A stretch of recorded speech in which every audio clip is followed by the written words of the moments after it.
Faut-il proposer une période d'essai pour ton business par abonnement? Salut, c'est Fabien des Web Rentiers. Je suis super content de vous retrouver aujourd'hui pour parler de ce sujet finalement plutôt controversé. Parce que les périodes d'essai, c'est bien, mais c'est pas toujours une bonne idée et c'est de ça dont on va parler dans la vidéo d'aujourd'hui. Quand tu as un business par abonnement, ta priorité, outre le fait de délivrer ce pourquoi les gens payent, c'est de vendre ton offre finalement. Donc tous les moyens sont bons, et je mets quand même des guillemets à cette phrase, pour faire rentrer des nouveaux clients pour que tes clients s'abonnent et te ramènent des revenus à long terme. Donc pour répondre à cette question, on va axer cette vidéo sur 4 piliers. Le premier, c'est pourquoi ton client reste abonné. Le deuxième, c'est comment donner envie à un client de s'abonner. Dans le troisième point, on va finalement répondre à la question faut-il proposer des périodes d'essai, et en quatrième, je vais te donner un conseil énorme qui vaut de l'or pour ton business par abonnement. Avant qu'on rentre dans le vif du sujet, je te rappelle, si tu n'as pas vu nos vidéos précédentes, que Anto et moi on a créé une conférence en ligne 100% gratuite. Tu as juste à cliquer, le lien se trouve dans la description, et pendant à peu près 45 minutes, on va te montrer comment lancer ton offre par abonnement en partant depuis le début. Bref, c'est parti, on y va. Première chose dont on va parler, c'est finalement comprendre pourquoi un client reste abonné. La base de la base, c'est qu'un client reste abonné parce qu'il est satisfait. Donc la satisfaction de ton client, ça reste un petit peu ta priorité quand même.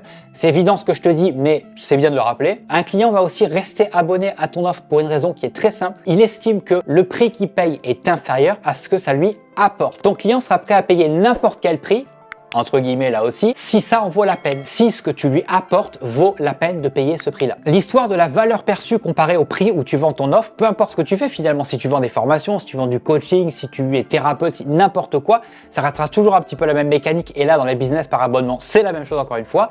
La valeur perçue, ce que tu proposes à ton client comparé au prix qu'il paye. Le deuxième axe dont on va parler, c'est comment donner à un client envie de s'abonner à ton offre. Là encore une fois, ce que je vais te dire, c'est pareil. Si tu es coach, thérapeute, tu vends des formations, c'est encore la même chose. C'est que ton offre doit répondre à une problématique. C'est toujours pareil en fait finalement. Quand tu regardes la vente, c'est toujours pareil. Même dans le e-commerce, le dropshipping, on cherchait du temps, enfin je dis on cherchait parce que c'est du temps où je faisais du dropshipping, les produits problème solution. C'est la même chose, encore une fois. Tu dois trouver un problème important chez ton client, apporter une solution à ce problème et proposer une offre par abonnement pour solutionner ce problème. Mais ça, comme je te le disais tout à l'heure, on en parle dans la conférence en ligne, le lien encore une fois dans la description, comment lancer ton offre par abonnement 100% digital. Finalement, maintenant, je vais répondre à la question initiale que tu as vue sur la miniature de cette vidéo. Faut-il proposer une période d'essai? En fait, ça dépend. Ça dépend. Je vais m'expliquer. Ça va dépendre de ton offre, ça va dépendre de ta niche et ça va dépendre de la faisabilité. Toutes les offres par abonnement, tous les business par abonnement ne te permettront pas forcément de proposer une période d'essai. Tout ce que je vais te dire à partir de maintenant, il va falloir que tu l'adaptes par rapport à ton cas et à ta situation. Si tu as des questions, tu peux nous poser des questions dans la zone des commentaires ou tu peux toujours nous écrire. Notre email est dans la description. Une période d'essai, c'est quelque chose qui doit donner envie à ton client d'en avoir plus. C'est un petit peu comme l'apéritif, ça doit lui donner envie de s'abonner et d'avoir l'intégralité. Laisse-moi te donner un exemple. Ça a dû forcément déjà t'arriver. Tu rentres dans un magasin, généralement c'est les très grandes surfaces. Tu arrives dans le magasin et tout de suite quand tu rentres, tu as une vieille madame avec son petit stand comme ça, avec des petits bouts de fromage, avec des cure-dents dans des bouts de fromage. Elle a son petit chapeau, elle est toute mignonne, une petite grand-mère là. Et cette petite madame, elle te propose de goûter à son fromage. Elle fait pas ça pour te faire plaisir ou pour te nourrir ou pour animer le magasin, pas du tout. L'objectif c'est quoi? C'est que tu prennes le bout de fromage, que tu trouves ça bon et que tu achètes le fromage. Et si tu es convaincu, si c'est un produit qui te plaît, tu rachèteras encore et encore et encore et encore et encore. Mais quand tu regardes la mécanique, c'est un peu une période d'essai. Je vais te donner un autre exemple un petit peu similaire à ça qui m'est arrivé personnellement il n'y a pas très longtemps. Pendant les vacances de Noël, j'étais en vacances avec ma copine chez sa famille à l'autre bout du Québec. Et à un moment donné, sur le retour, on s'est arrêté dans une poissonnerie. C'est supposé être une poissonnerie artisanale, etc. où le gars va lui-même pêcher avec son équipe, avec ses pêcheurs au large de là où il y a la poissonnerie, parce que la poissonnerie, elle donne directement sur la mer. Donc le matin, il prend son bateau, il part avec son équipe, ils vont pêcher, ils reviennent et ils mettent ça au magasin. Pendant que j'étais en train de faire mes courses, le gars est allé prendre une crevette dans son truc, il l'a décortiquée, il me l'a donnée, il m'a dit « Tiens, mange !» J'ai mangé la crevette, j'ai trouvé que c'était très très bon, puisque c'était pas de la crevette de merde qu'on achète surgelée, ça goûtait la mer, tu vois, ça avait le goût de la mer, et je m'en suis tiré pour 30 $ de crevette. C'est un peu le principe de la période d'essai finalement. Tu goûtes, et si ça te plaît, et ben t'embarques, tu t'abonnes. Donc pour te donner des exemples plus concrets que tu pourrais appliquer dans ton business par abonnement, ça pourrait être par exemple quelqu'un qui pendant la période d'essai n'a accès qu'à une partie du contenu total. Par exemple pour un programme de perte de poids, tu pourrais avoir une partie sport et une partie nutrition. Tu pourrais lui donner par exemple accès à la partie nutrition mais pas à la partie sport. Ceux qui font du sport et de la musculation par exemple savent que les résultats que tu vas obtenir sur ton corps c'est 50% la bouffe, 50% le sport. Donc tu vas donner accès à ton client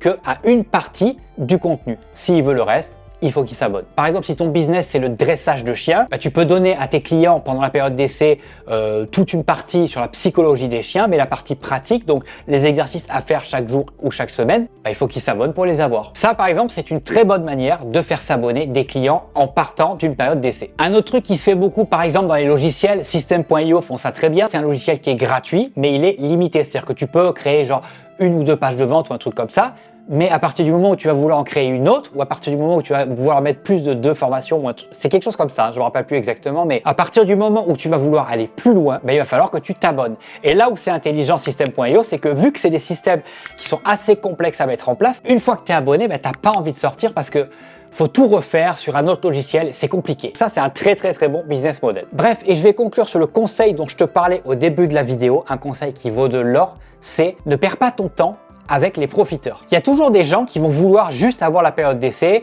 et qui vont pas vouloir s'abonner derrière, ou alors, dépendamment de ton offre, qui vont profiter de la période d'essai mais qui vont pas vouloir s'abonner derrière ou qui vont un peu te faire chier. Perds pas ton temps avec ces gens-là parce que de toute façon, en vérité, t'en veux pas comme client. Tu veux pas des clients qui vont être un peu relous. Tu vois ce que je veux dire? Quand j'ai créé ma première offre par abonnement, je me suis tellement pris la tête pour essayer absolument de trouver la période d'essai idéale pour que les profiteurs puissent pas profiter. Quelqu'un qui veut s'abonner, quelqu'un qui et dans ta cible finalement, quelqu'un qui va devenir un client potentiel sur le long terme, il deviendra client quoi qu'il arrive, peu importe entre guillemets ta période d'essai et peu importe comment tu l'as fait. Alors si t'es pas encore super convaincu, que tu sais pas trop si une offre par abonnement c'est fait pour toi, dans la vidéo qui s'affiche tout de suite sur l'écran, tu vas découvrir 8 raisons de lancer ton business par abonnement dès aujourd'hui.